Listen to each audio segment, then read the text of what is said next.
require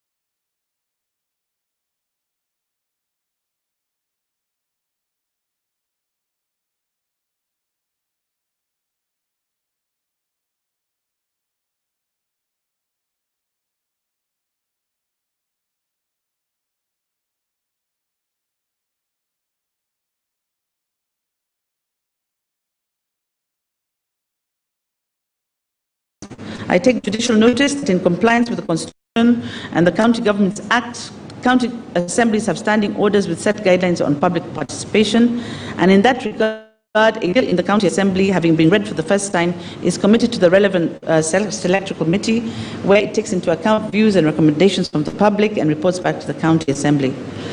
I've looked at the record, and it's my conclusion that none of the petitioners before the High Court specifically alleged that any of the county assemblies failed to conduct a public participation as per the standing orders. Similarly, there is a similar process before the two houses of parliament, and there is no evidence that this public participation did not take place.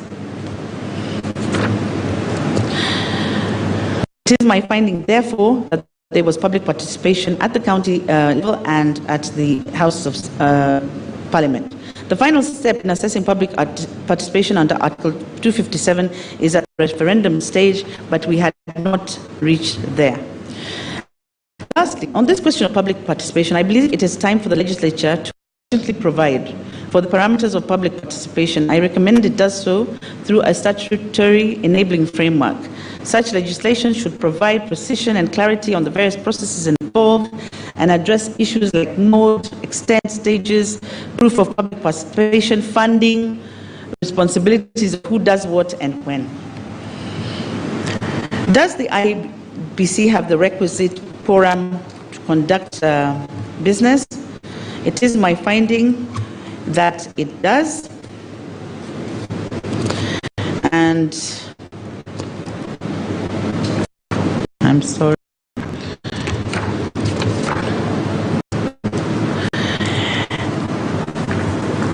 And I have then come to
and perspective on constitutionality, and I think that I will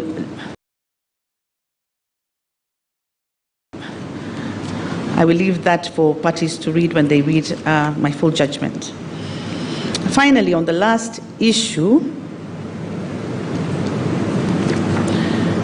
I do agree that the issue is not ripe like the Chief Justice has stated.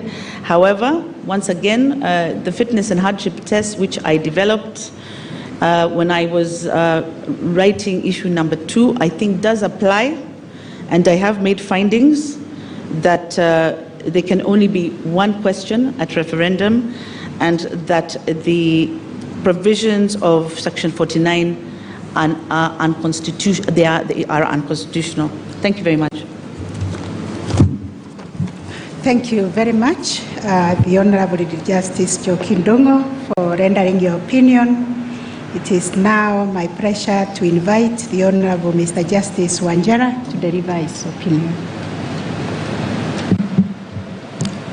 Thank you, Chief Justice and President of this court.